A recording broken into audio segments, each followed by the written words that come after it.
Welcome everybody to the 2026 Contributor Meeting for the Palisados Foundation. My name is Peter Harrison and I'm the President and Chair of the Foundation itself. And we're going to be discussing a variety of things today related to 2026 and the direction of the Foundation and the software that we manage. So the first thing I want to do is to say a really big thank you to all of you.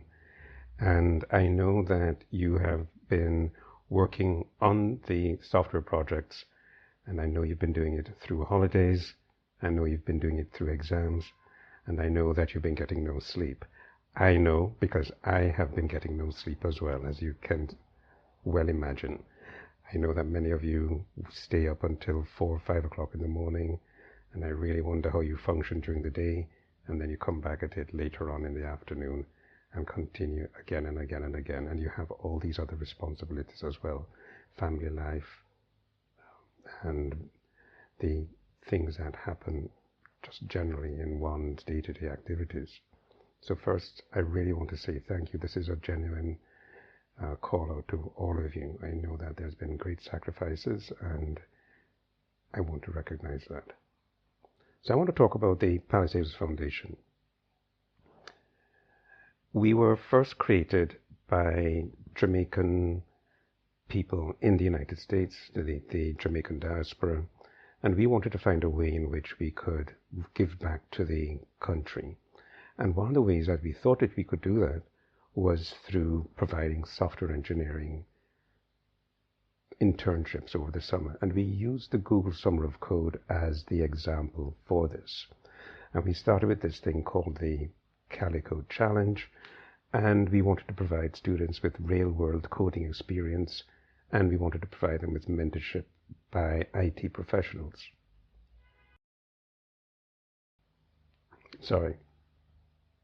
And then the pandemic came, and we decided to have an international focus. And we went and we decided to apply to the Google Summer of Code, the GitHub externship out of India, and we also did an application to Outreachy, and we were successful in all of them. And now we've decided that we're going to have a more international focus in general, and this has been part of the reason why we've done a rebranding, the reason why we have a new website, and the reason why you have seen so many recent changes in the way that we do things with the foundation. And of course the mission continues, and that is to make sure that students and IT professionals have real-world coding experience in a very rapidly changing environment. If you haven't gone to our sites related to the software, I really recommend that you do that. There's docs.talaba.io, and on the site we have links to all the documentation for the mobile app, the admin app, and the API and plugin. And there are great examples of test environments and test setups and the way that we do our CI/CD pipeline. It is all documented there. Please take a look. It's really, really important if you haven't done it yet. We have the Talaba community. It's a forum that we've recently created. And you can also ask questions there as well if you have any concerns or want to get in contact with people related to the foundation. We are all there, all the mentors, all the past GSOC participants, etc. They're all there. I also want you to check the YouTube channel, and the most important one is the Getting Started Developers playlist. It provides you with a variety of perspectives. It talks about our code of conduct, talks about our pull request process, the issue assignment process, and many other things. It will really set you on the path to success. And one of the things that it talks about is the branch that you should be working on for all your code. So many of you that are on the call know this already, but I just want to make sure that we are all on the same page. Then we have the developer.palisados.org website, and there we have links to our contributor guides, our issue standards, and code of conduct that I mentioned before. But most importantly, especially in this new world of artificial intelligence, we have an AI policy, an AI usage policy, that you should really take a look and read it. What it outlines is a policy that says we recognize that AI needs to be used. That's the future, and we recognize it. But what we want is to make sure that if you're using it, that you use it in a way that is constructive to developing good code. And we have seen people that have used AI to create to create pull requests that just balloon out of control. They start adding more and more and more code in many, many unrelated files, and then they do lots and lots of iterative commits that then create a real backlog and burden on us. And we really want to make sure that that is limited as much as possible. So it really is about courtesy and using a tool effectively versus using one in a way that does not create real value. So, GSOC. I want to talk about this because I want to get this one out of the way very quickly. Usually with GSOC, then they've told us this many, many times before, that they provide organizations with breaks after about 5 years. And we have been planning for this event for some time. We knew that this was going to happen, and this is part of the reason why we're having this call. And many organizations have a greater than 20-year history. So what that means is that they'll give organizations a break, the organizations come back the following year, and they start the cycle all over again. The Apache Foundation, Postgres, many of them have been parts of the Google Summer of Code for decades. And we hope to be a part of that renewal when 2027 comes around. And so we're definitely going to be applying. I want to talk about the advantages of Palisados and Talloa. Now, I'm going to go over this a little later, but we do have a clearly defined roadmap. And we accept newcomers, which is something that many open source projects don't necessarily do. And we delegate architectural decisions to those newcomers. And many of you have created really good code that has been used in the repository, and you have really been given complete, in many cases, complete jurisdiction over what that code needs to look like and why. And that autonomy is something that is very rare in the open source community. And this is primarily because the code that we have is immature. We have these features, things break, but we need to start thinking in terms of maturing the code. And that means that we need to standardize the code in 2026. We need to validate that that code works. And then we need to start thinking about installation of the code in various places. Now, when I say these various places, we need to start thinking about who are going to be the beta testers of the code, how are we going to start implementing it, how we get feedback, those sorts of things. But really starting to think about how the code base is going to be sustainable in the future. So I want to talk about the Talloa MVP, and we've been wanting to have one for some time, but over the years we started to realize that there's more and more things to be modified in order for the code to be stable. And those things are that we need to get the major features functioning. That's the first thing, and I'm going to address this a little later. We need to have beta testers, and we need to implement some of the GSOC 2026 ideas sometime in 2026. And probably the most important one is restoring or creating the expected chat features in chat for the application. So that's something that we want to do, but that cannot start before we get the major features functioning.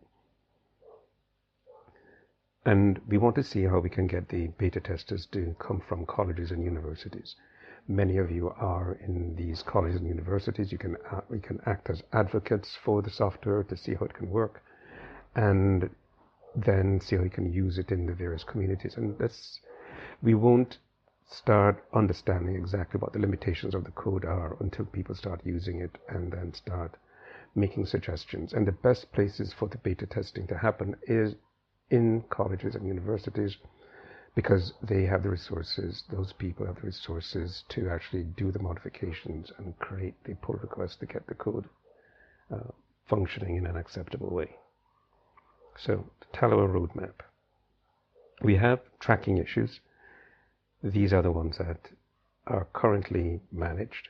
If you click on them in the various repositories, you'll see that there are issues and there are sub-issues that are created underneath them.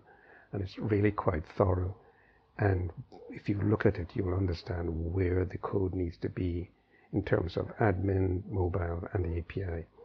The API tracking issues are mostly completed. The ones in the Tallower admin and mobile are more extensive, admin especially, and we need to see how we can get those features and those issues closed as quickly as possible.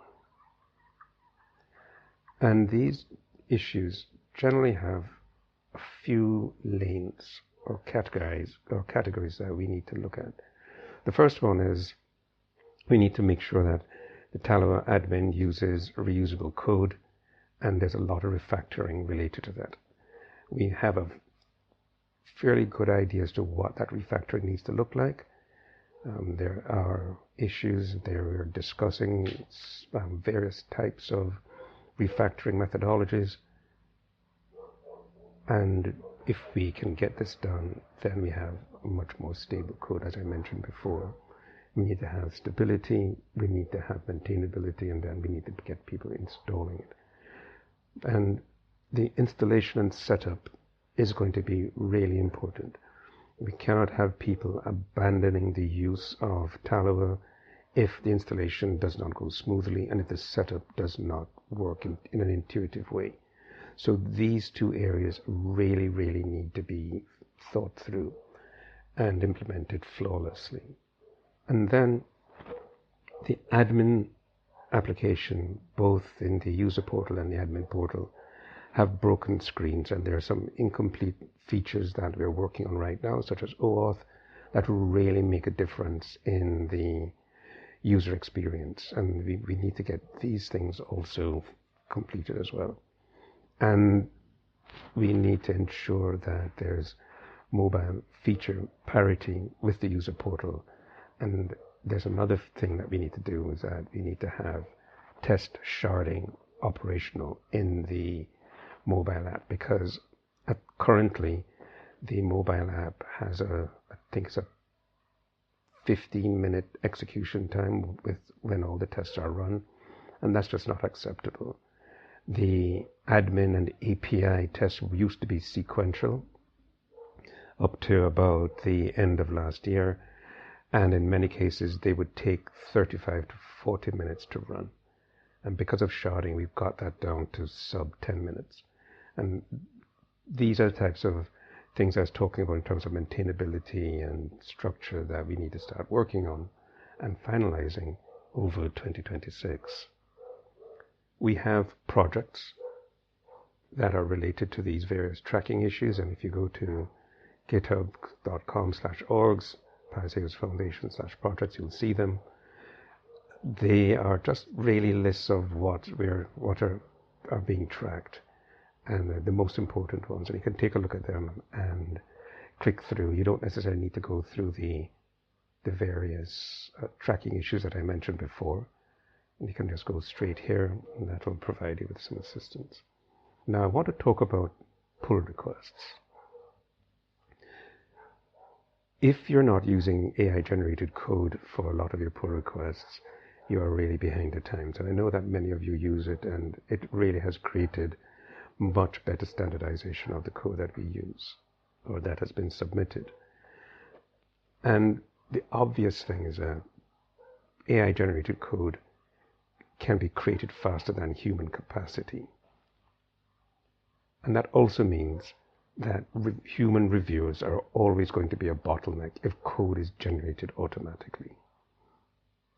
And because of that, we need another area of focus for the code base as well. It's not all about code. It's all about reviews as well. And so the things that we need to start working on or fine-tuning throughout the entire process is CodeRabbit, and figuring out ways in which we can get CodeRabbit to have configuration improvements so that the code that we submit is automatically evaluated to the fullest capacity. Currently, that's not the case. It works mostly, but then you have to provide it with a more comprehensive request, and then it tends to find even more improvements that need to be done. And this is one of these things that we need to get working correctly so that we can get these reviews done more quickly. But that doesn't mean that we should not have manual oversight. We have a group called the Maintainers Group that we have assigned people to over the years, and they can merge and review code as required. And so we are willing and are really looking for people to join that group so that we can help with some of this manual oversight. But that still does not remove the need for us to better configure AI reviews, or else we will never, ever be able to catch up. So please keep all of this stuff in mind. So the next thing I want to talk about are internships. Now, over the years, we've had unpaid internships with the foundation. And what this has been usually an ad hoc affair, where people say that they're going to work on a particular project. They give us a timeline. They talk about the architecture they're going to use, etc. And then they do the implementation.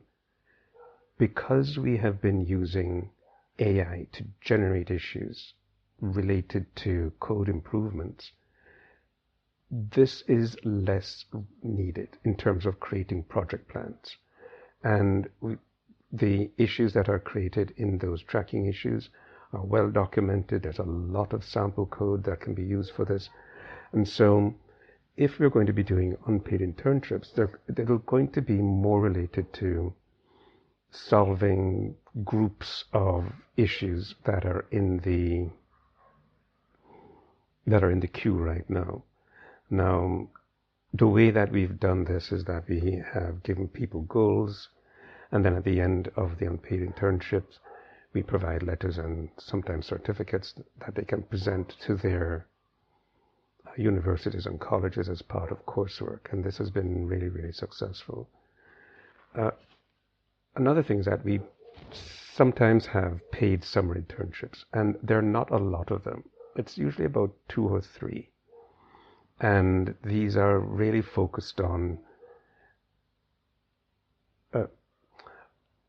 areas that we feel are up and coming in terms of necessity. Some of them are refactoring, sometimes it's new features, and this is really important for us.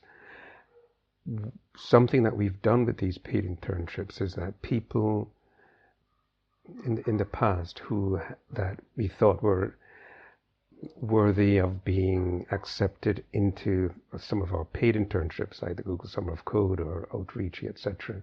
We've offered them paid internships instead, so that they would be part of the organization throughout the summer and then give themselves another chance for the more formal structures later on in the year. And this has been successful as well. So just want to let you be aware and set the context of some of this internship work. Now I want to talk about communication, and specifically why we don't have Slack and Discord. We had Slack, and it had a number of limitations. The first limitation was that if you are a mentor and you're working for an organization, you're more than likely going to have Slack for communication. And then if you add the Palisados Foundation to your Slack channel or your Slack community, and you are receiving lots of notifications from the Palisados Foundation related to activities that are not core to their work, what happens is that their Slack notifications get cluttered with irrelevant things to their work. And of course, work comes first. And so what that meant was that many times people would work on their stuff with Slack, and then at the end of the day come and take a look at Slack, and there'd be 30, 40, sometimes 50 messages.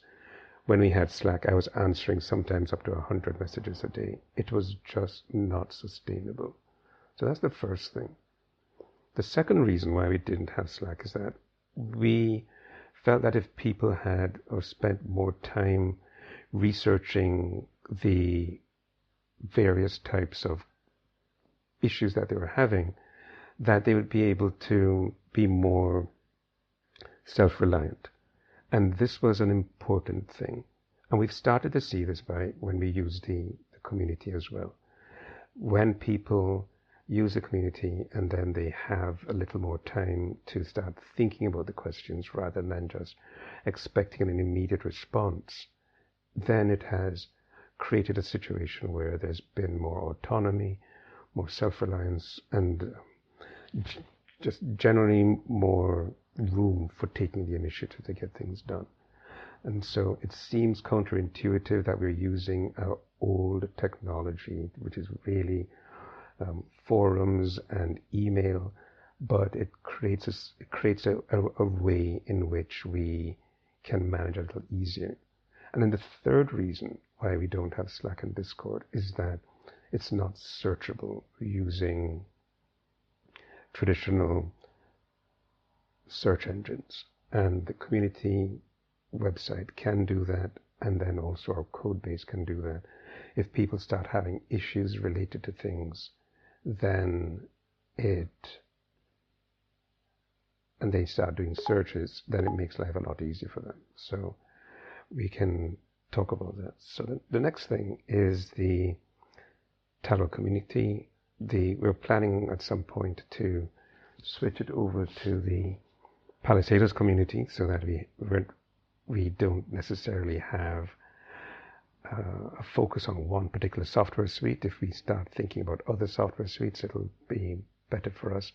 And we're going to be thinking about this prospect in the near future. And this is up for debate, but this is something that has crossed my mind, and I would like to see whether this may be something suitable. And another thing related to communication is the potential for having regular video calls.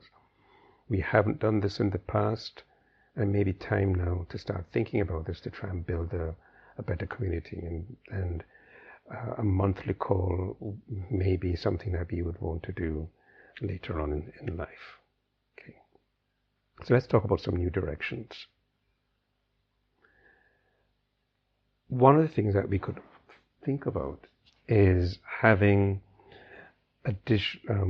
working on abandoned repositories. And I'll talk specifically about the reason for this. When we are looking for code, when we're looking for funding, we have found that general purpose applications like Tallow generally don't fit in the buckets that open source funding is available for.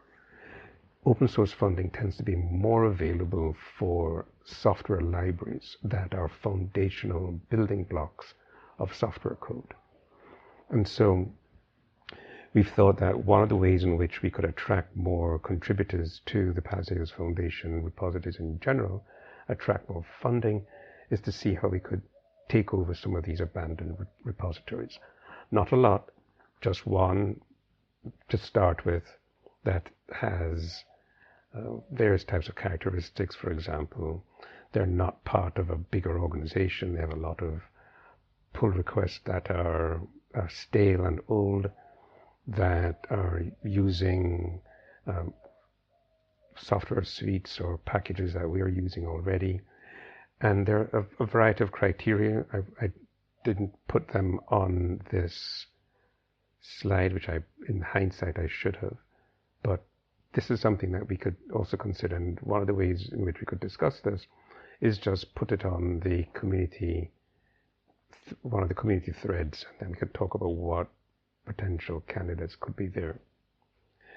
Then we need to think about funding beyond GSOC Outreach and the GitHub externship. We have applied to an organization called NLNet, based out of the European Union, and we're hoping to get some feedback from them very shortly. But once again, if you guys know of potential funding, let us know. We'll create a thread on the community forum for that, and we can work from there. So the next thing is just general suggestions, and I will, like I mentioned before, I will try as much as possible to put these questions to the forums very shortly. So we'll have that coming up in a few minutes. Okay. So what else is there? I think that's all. Okay.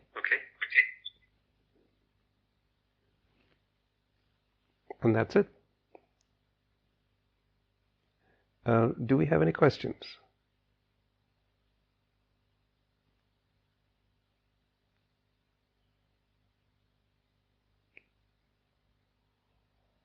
Can you guys hear me?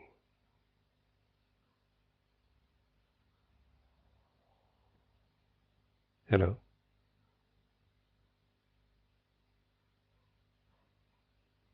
Are you still there? Hold on.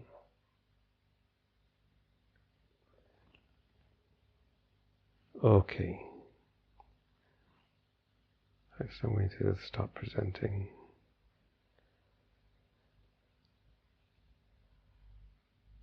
But let's just start with the questions. Let's see what we have. I don't have anything here. Does anybody have any questions, comments, suggestions?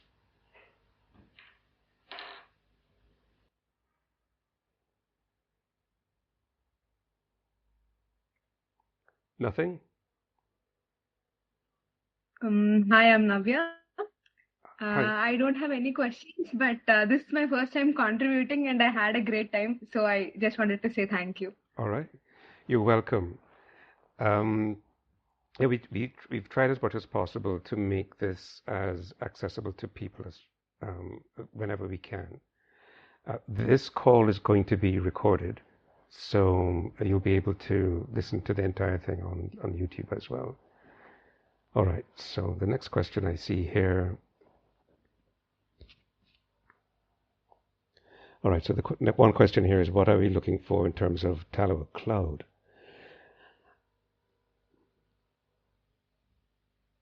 We're putting Tallowa in the cloud as an organization is something that I don't think we are going to consider in the short term. And the reason for that is because it requires a new set of DevOps people. It requires lots of related activities that we don't have the resources for right now. We need to just focus on developing the software that could be cloud enabled when some sort of an organization wants to try using it as a cloud instance for themselves. And if we focus on just one thing with limited resources, I think we'll have a better chance of success. Tallowa as a service is something that we've always thought about, but it's not something that we as a non-profit organization will be considering in the short term. All right, so the question is, what should we be focusing on in terms of elaboration, refactoring, and new features? We need to be focusing on refactoring immediately. The UI UX is not is not suitable in many cases. There are too many inconsistencies, and if we refactor and get the code in a state that is suitable, then we can start thinking about adding new features. We're at a point where we're at a point where we need to stop, refactor, and then move on from there. Okay. All right. So the key stakeholders, really good question. The key stakeholders, we're going to have 3 or 4 key stakeholders. The first ones are going to be the ultimate end users. The code isn't currently used by anybody outside of the Palisades Foundation and the test.talawar.io site. But we need to start seeing how we can start getting beta testers, and if those can be some of your schools, etc., that would be really good. So that's the first set of stakeholders, the ultimate end users. The next set of stakeholders are going to be us as the contributors to the code base, but probably even before that, the next set of stakeholders are going to be the people who are going to be installing the software. If somebody goes on the web and says they go to test.talawar.io or demo.talawar.io, they log in and then they say to themselves, this is really good software and we want to install it. If the software doesn't install or set up correctly, they're going to abandon it. And so then the second set of stakeholders are the DevOps and the techie type people who are going to be installing the software, and their experience needs to be delightful. And if it's not delightful, we have lost. So those are the 3 primary ones that I can think of in terms of the pure code aspect of what we're trying to achieve. Does that answer your question?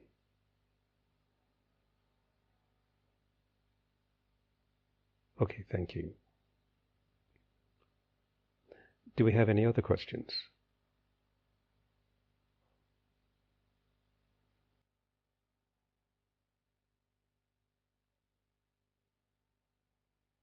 Okay. Hello. Yes, go ahead.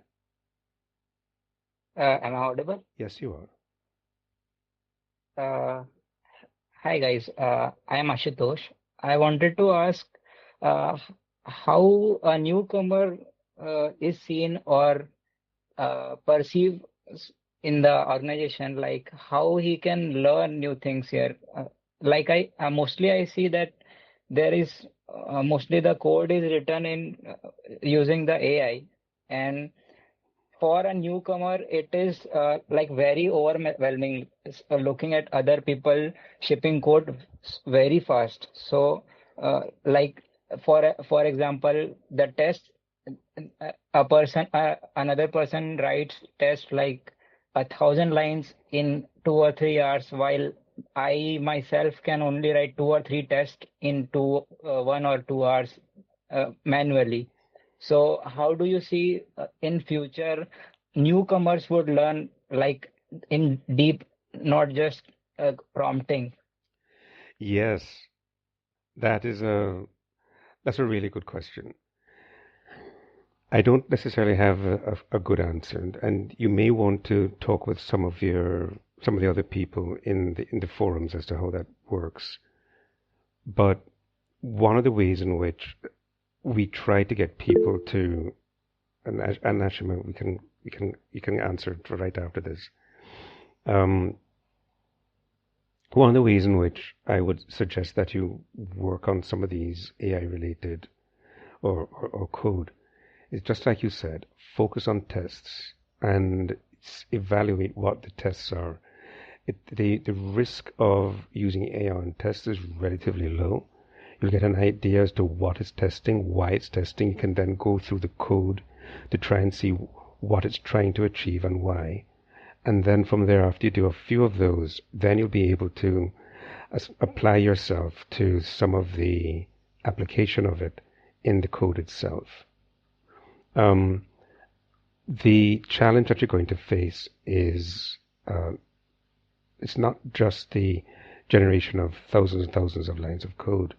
The real challenge is going to be whether this code is relevant, and then also whether the user experience is being satisfied. And I've seen where the user experience hasn't been satisfied sufficiently in many cases. Ashima, you raised your hand. Please go ahead. I'm sure you have something valuable to say. I just wanted to add on that I understand a lot of us use AI to code, and I think like now, according to the trend and everything, it's not that of an issue. Even if you are able to, let's say, write 2-3 thousand lines of text using AI, I think you should have the capability to just, filter out the junk code and just use whatever is useful and it's not repetitive in the way. So even if you're using AI to write anything for the Palisadoes organization, let's say, you just have to look and just not blindly trust AI. And that is also sort of skill, I think, which most of the developers can use nowadays to use AI as a tool to increase their productivity rather than just blindly depending upon it. And I think it just make learning easier as well. You don't have to mug up an article or anything for so long. Once your basics are clear, you can, with the help of AI as a tool, you can just make valuable contributions. So yeah. Okay. I thought I saw somebody raise their hand. Don't remember who that was. Okay, nobody. Does anybody else have any questions or comments related to that AI aspect?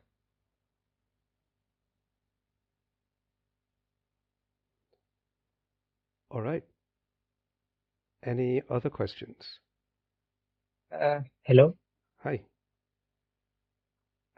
Actually, I asked this question because when I was going through the code base and I was watching the code, I saw some things like the the coding agents were finding workarounds around things like, for example, the translation function that we use for translating the hard-coded strings into multiple languages.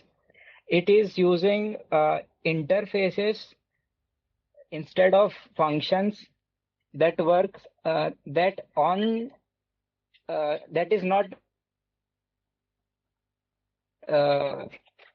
unless it is merged, but when I see it, then I can say exactly that is not the right way to write that code. Right. Which comes back to the question that I'd mentioned before, or the thing that I'd mentioned before. If people are submitting code using AI, and there's going to be various ranges of quality of code that are going to be submitted, then the review using AI needs to be fine-tuned consistently to meet some of these challenges.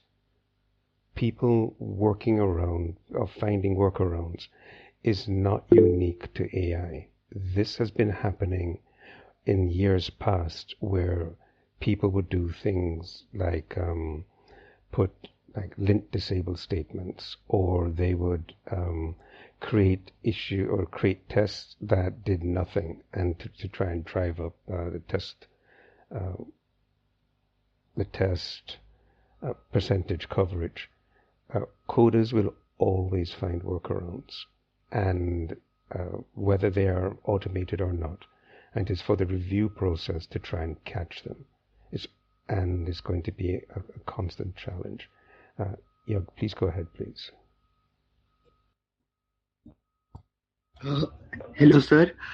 So while working with Talava, I felt a problem that 2,000, 3,000 lines of code is written in single test file. So can we make a protocol to break the code into the chunks so that it would be easier for contributors and maintainers for reviews? Yeah, that is something that we could potentially do. We decided not to do it that way, primarily because it would be easier to have a one-to-one relationship between a file and a test case. We're going to have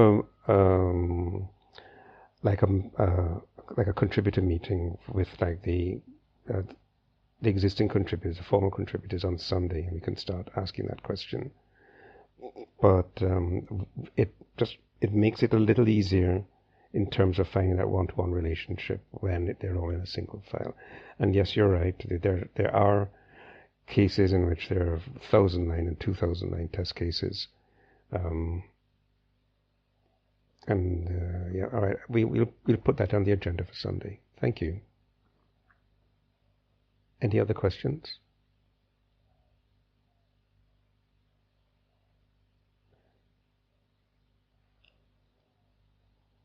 All right.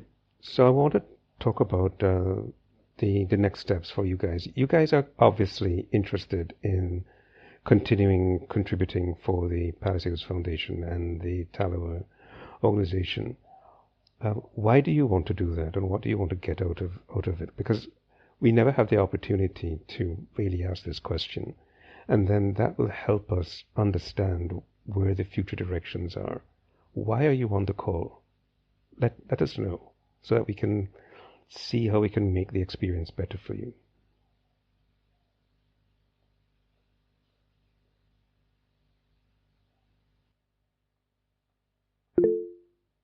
Yes, go ahead. Yog. So while working with Talava, I have get the exposure of working in the real world writing tests. When I was making my personal projects, I was not that much organized writing tests, passing through the CI/CD pipelines, and also I have done some optimizations at the production level. So that made a kick to contribute to Talava. Okay. And so why would you want to continue? That's the important thing. So you're on the call. Why do you want to continue? So yeah, the blogs that I read, the system design that I read, I want to implement in the software which people use. Okay. So that is the main motivation behind contributing in Talava. Okay. And are there things that you'd like to see applied that we were not doing now that you may want to think about as part of some of the refactoring things that we're talking about? Yeah, the thing that I feel I raise immediately the issue. So in future, I would be raising issues that I feel that it must be implemented or it must be refactored. Okay. All right. That'll really help us out. And like if we're doing refactoring and we find bugs, we can open issues related to that. And so that would be very helpful as well. All right. I'm going to go through the list of people that are on the call just to try and make sure we get everybody's feedback. So I'm going to go in alphabetical order. So I see Abhishek. Are you on? Is there any? Why are you? Yes, On? Yeah. yes. Why are you on the call? I mean, because I'm contributing to Talava and I really like it's like you are very active. We get feedback on the daily basis, and it's easier to contribute to Talava first of all. And I really like and I really enjoy contributing to Talava. That is why. So And I'm learning so much. okay. Yes. Okay. So what could we be doing better? Okay. Anand. Yeah. Okay. Yeah. Go ahead. Sorry, I didn't get the question. No, I was wondering what could we do better? Right now, I don't have any such feedback. Okay. Well, I'm glad to know that we are perfect, so we can move on to the next person. Think about it. Think about it in a little later. I think. Sure. All right. So I saw Anand. I think he made a comment. And then have more maintainers. All right. So what I would suggest is, who on this call would like to be a maintainer? Send me a DM in the community chat, in the community thing, and I'll add you to the maintainers group so that that'll be facilitated.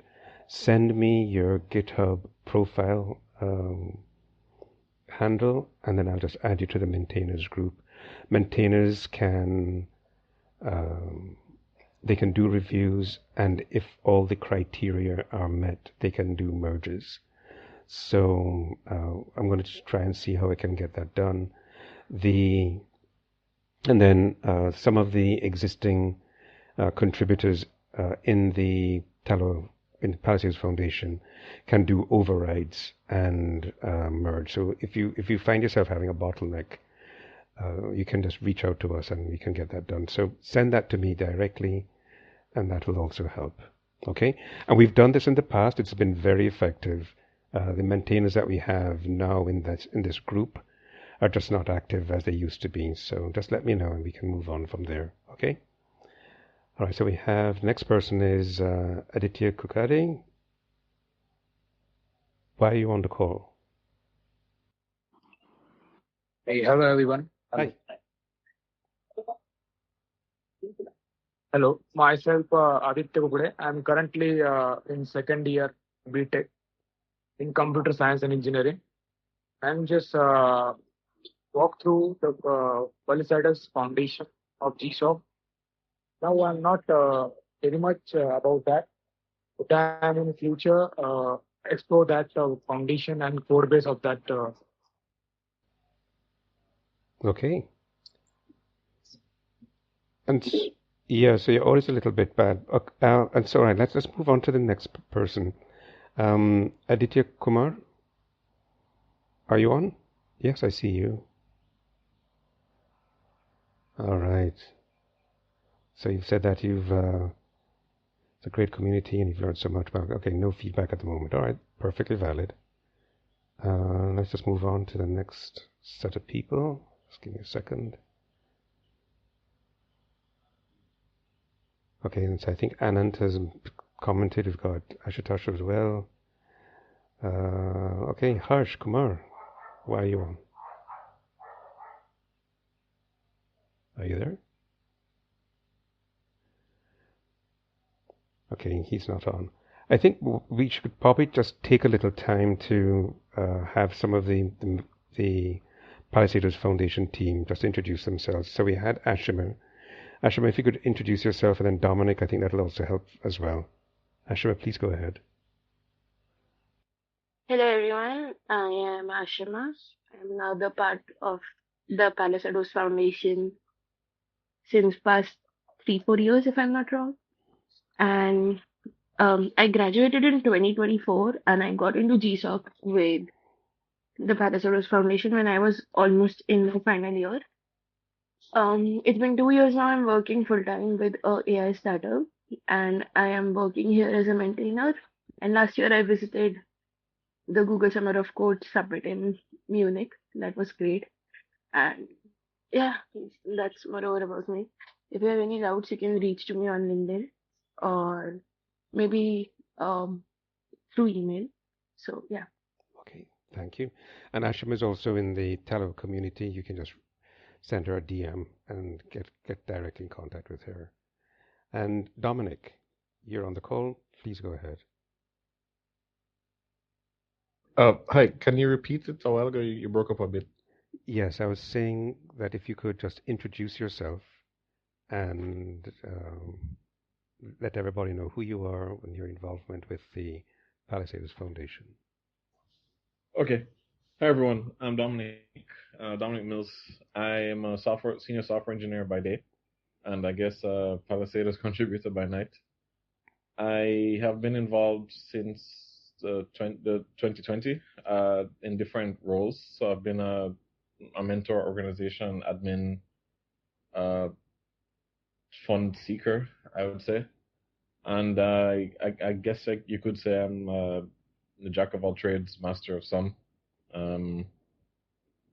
Yeah, so I'm basically involved in just the day-to-day activities of reviewing pull requests, seeing how our architecture can be enhanced and the overall developer experience can be better. Dominic, as many of the people that are on the call have been talking about the refactoring and, like, for example, the header of the Tallow admin pages. Could you just talk about the activities that you've been doing over the past week to try and see how we can get that on track? Yeah, so we want to more or less create a modular component that can be reused amongst the different pages themselves. And the problem with like the current setup is that it's a bit too ad hoc, meaning that if you make changes to the CSS in one particular view, then it doesn't propagate to the other views in particular. So we want something to be a one-size-fits-all solution. But moreover, in terms of developer experience, what I had mentioned before, with the Tallow admin, it's contingent on the Tallow API. So meaning you need the API up and running in order to get through the login process. What I'm interested in doing right now is to kind of separate that process, meaning that if you have a production environment up and running, then yes, that's a necessary requisite. But if you're just developing and iterating on it, then it shouldn't be the case that you need an extra requirement in order just to develop on it. So right now I'm trying to separate it out in such a way that it's not reliant on the API to be active, and a given user can just develop on the front end if they want, which goes back to what I'm saying in terms of developer experience. Okay. So you're working primarily on decoupling the two, but the component aspect of it that you're talking about, that work hasn't started. So maybe some of the guys that are on the call could start working on that independently. Is that something that could be done? Yeah, that could be done. I mean, no, Okay. that work has started as well. Oh, I because see. you can see the code in which that's done. But the problem is that I've noticed that there's way too much friction in how we develop things, Right. meaning that we shouldn't have to have this many requirements. Right. So it occurred to me when I had just had the local setup of the admin that someone should probably just create a smoother experience for someone who's just starting with Tallow. It could be the case that maybe you have a machine that doesn't have that much disk or memory utilization, and maybe you're running a very old machine that can only have one or the two services running. We shouldn't have some compromise like this. So yeah, that's my main intention. Yes, I understand that, but we also have the fact that we have inconsistencies in the UI UX, and that what you're working on is separate from that. So yeah, so in terms of the UI UX, right. I started working out and building out the components themselves because you can see that in the code and not necessarily propagated to the screen. Right. So I had started doing that then, like halfway across, like in terms of creating like individual modular components. Right. And halfway through, I kind of became a bit frustrated at the fact that it's not decoupled. So that my attention kind of shifted towards that. Okay. So could we get some of the people on the call to start focusing on the component side? In the meantime? Sure. Okay. So I think we had Piyush and Divyanshu, and I forgot the other people. So we can revisit that in that issue. Okay. So we'll come back to that very shortly. All right. Thanks, Dominic. All right. Jashandeep, why are you on the call? Hello guys, my name is Deshan. I'm from India. I did my first contribution around 8 months ago. At that time, there were many incomplete and broken functionality in the software. Over the time, it has improved a lot. The last time I checked, there were a few broken functionality in the code base. Example, there were the donation page. I think it was not working the last time I checked. I'm on the call to continue fixing the remaining broken screen and implement new features so we can start beta test and have some users on the software. All right, thank you. And all right, so I think you've answered some of the ways in which we could do things better, and I want to make sure that we don't spend more than about 10 more minutes on the calls because I know everybody has things to do. Okay, and so the next person is Kushagra, right? I hope I'm pronouncing Hey that guys, correctly. Hi. my name is Kushagra and I'm in my third year studying computer science. It's been 2 months that I'm contributing to this wonderful project. What I really like about this foundation is that the maintainers are very, responsive. They give good feedback, and the people are great. Things go in a really good pace, and I'm majorly contributing in refactoring, test coverages, and right now I'm working on translation fixing. So we have a test called translation check, and there's an issue going on with it. So I'm currently fixing that. As far as feedback goes, I think everything's all right as of now. I don't have any feedback for now. Okay, thank you. I want to let everybody. Okay, Harsh, we're going to get back to you. I just want to let everybody know that yes, you get feedback very, very quickly, but that's because it's primarily me. And we need to find a way in which I am not the bottleneck. And please, please send me your GitHub handles in the community forum. Do it right now and let me add you to be a maintainer so that others can take a look at it, and then you can add them and have them take a look and then merge it, okay? So please do that. I cannot be the only person. All right, Harsh, please go ahead.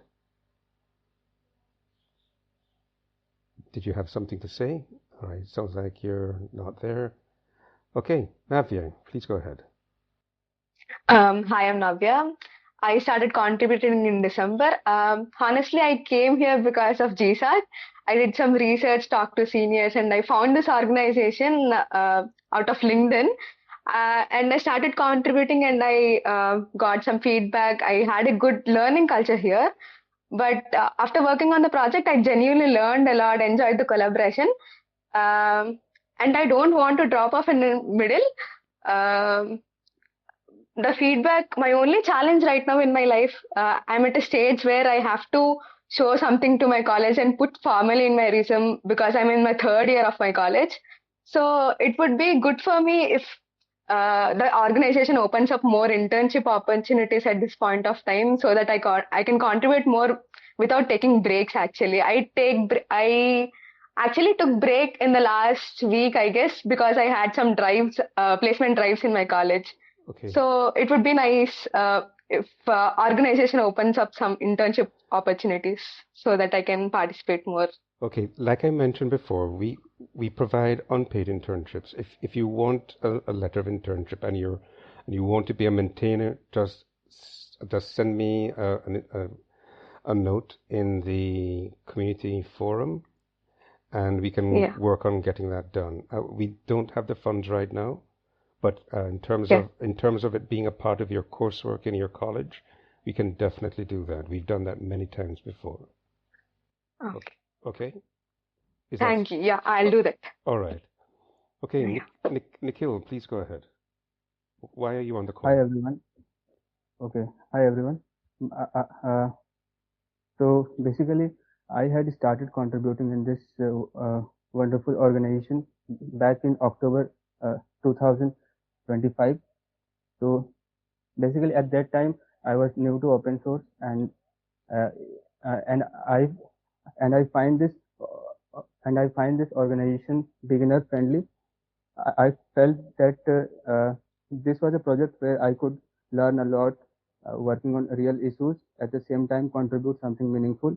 I get to know the best engineering practices that can be used to make a full stack project, and obviously I got to learn a lot from the maintainers that helped me be more strong technically. Okay. And yes, sir. All right, thank you. Is there anything that we should be doing better?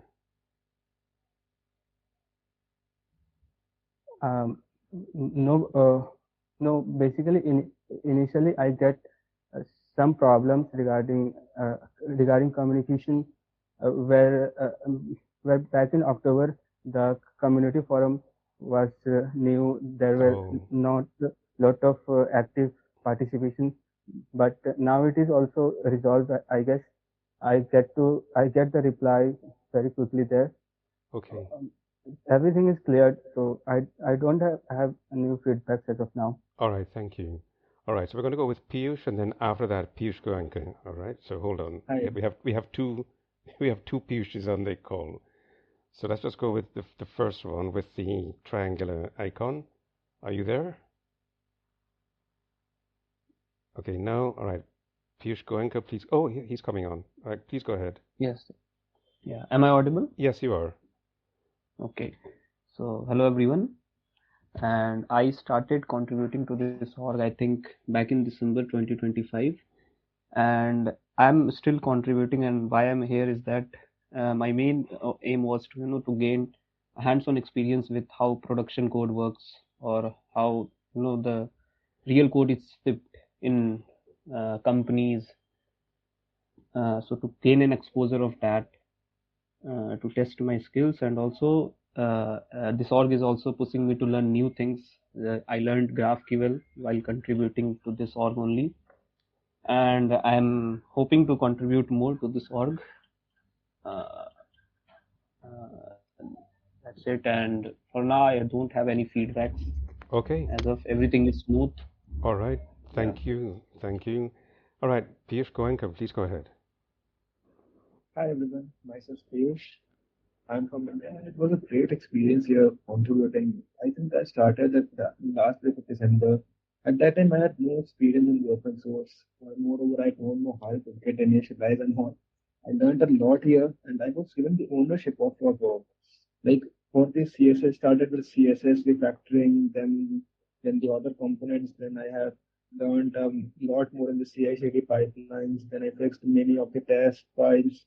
Then after I also worked for the test coverage in the Talava API. And it was a really nice experience here. I do get a very frequent reviews and replies from Peter.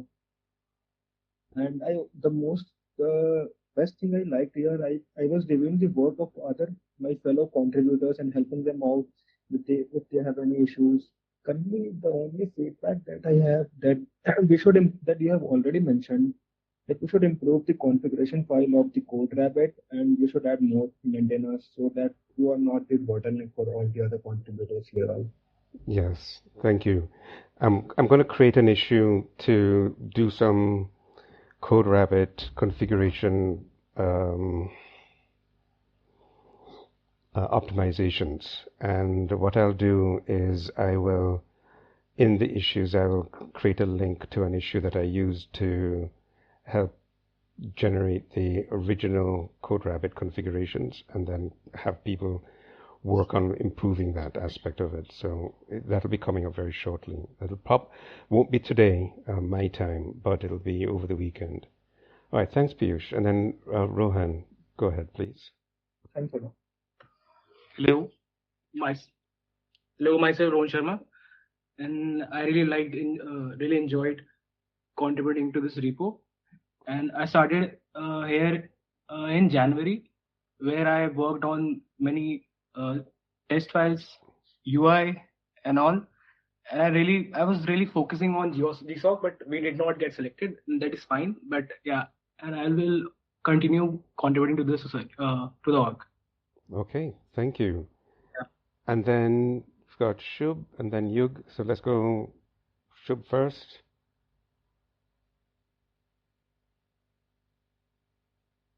Okay, so he doesn't have much to say. And then Yug, go ahead. Yes. So I have also built a personal project. It's like a CodeRabbit, but I would be building it something like that would be finding optimizations per PR. So if this project can be helpful for Talava, so I would send you the proposal and all. What I will do, wait.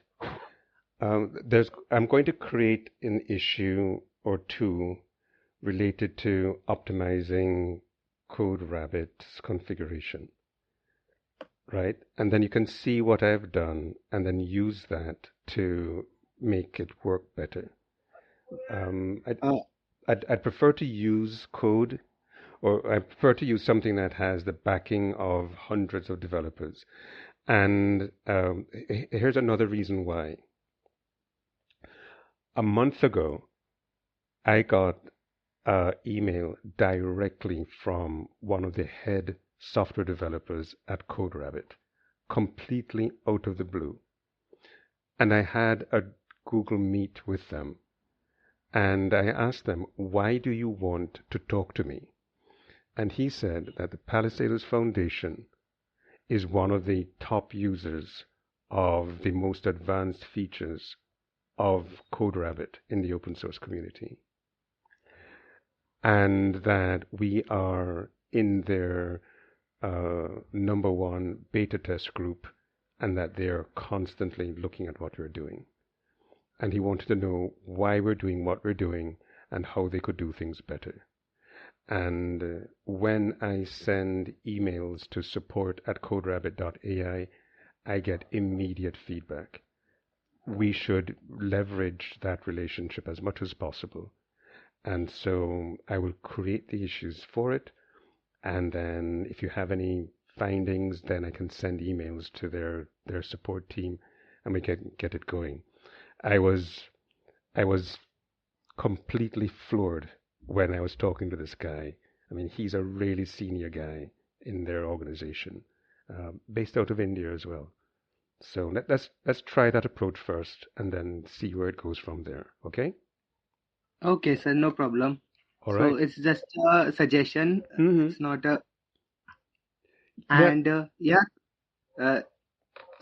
sorry to interrupt, sir. No, go ahead.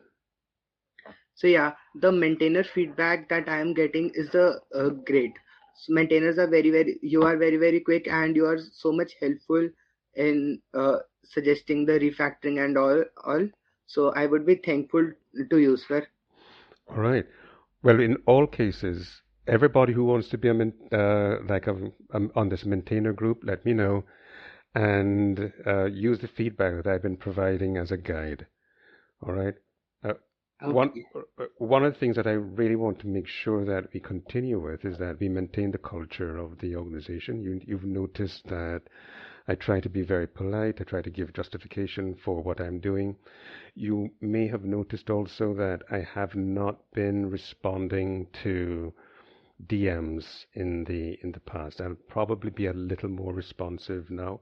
I didn't want to give the impression that I was giving anybody preferential treatment before the GSOC announcement, and so that is part of the reason. Let me talk about GSOC really briefly before we end the call. We put out the GSOC ideas all the time, and then we do the evaluations of the various proposals.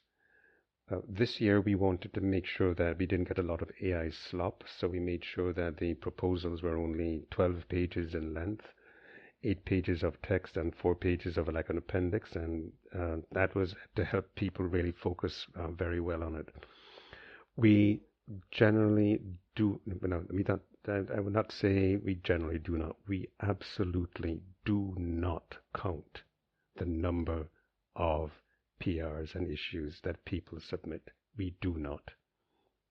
It is not a part of our evaluation process at all.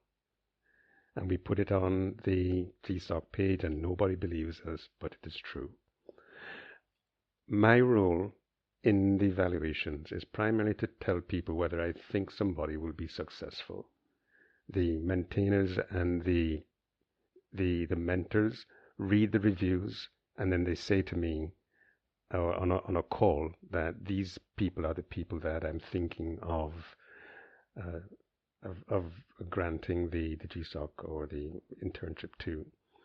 And my usual feedback is whether I think the person is going to be successful based on the feedback. And the feedback generally is whether they'll be successful in terms of their personalities and the personality matching with the mentor, and also in terms of the the quality of their code and like the resubmissions and the the taking of feedback, etc. So those are the primary factors, and that's what my involvement is. I try not to, because I look at all your code, and there different types of relationships get created in over that relationship period. I try as much as possible to make it an impartial decision. And that means that it has to be devolved to the mentors themselves. So I hope that gives you more context. All right. Thank you very much, everybody. I'm glad that you're on the call. I really am proud that you've managed to stay on, and that we can have a life after GSOC, and then from there we'll see where it goes.